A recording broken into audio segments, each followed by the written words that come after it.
Hello again and welcome back.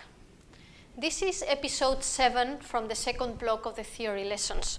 In this episode, we will describe the main characteristics of the ocean color sensors. We can find two types of ocean color sensors.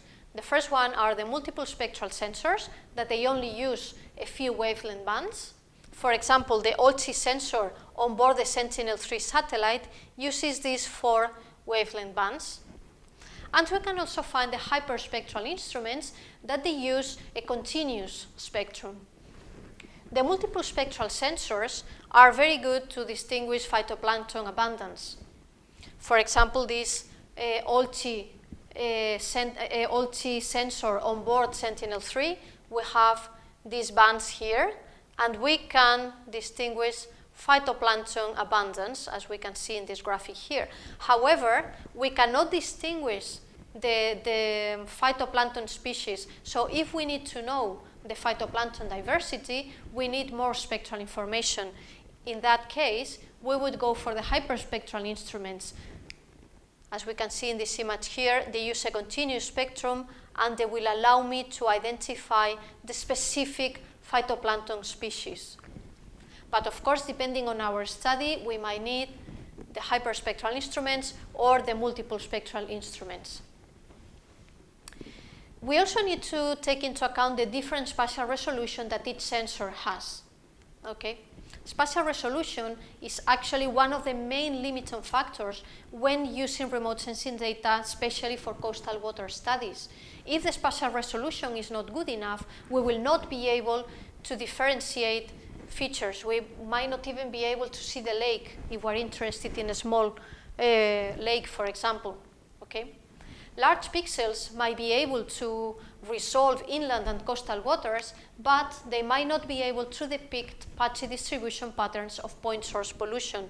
For example, if we look at this image with 1,000 meter spatial resolution, more or less we can see the line that differentiates coast from the sea, okay, and this could be some kind of inland waters, but we cannot have a lot of information from this image. This probably could be a point source pollution, but it's not very clear. So let's increase the spatial resolution.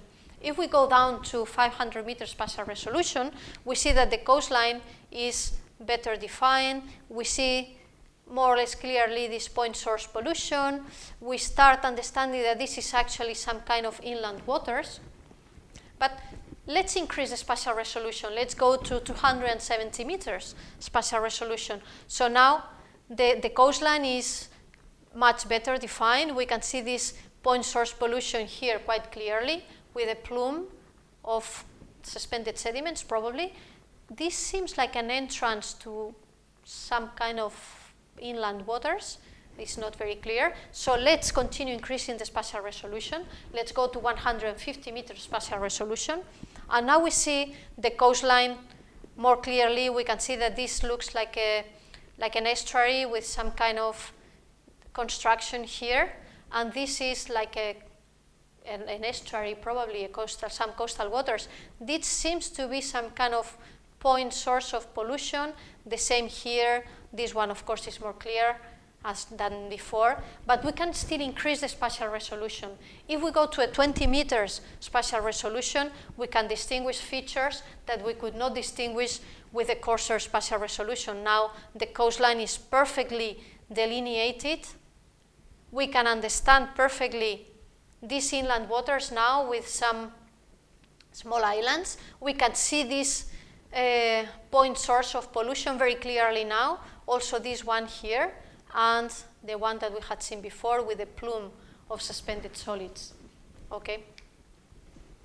Apart from the number of spectral bands and the spatial resolution, we also need to take into account the temporal revisit time or temporal revisit period. The satellites are orbiting the Earth, and they are passing from the same position at after certain amount of time. And this depends on the satellite as well. Okay, so temporal revisit time is very important in the satellite mission design because we need to have enough observations.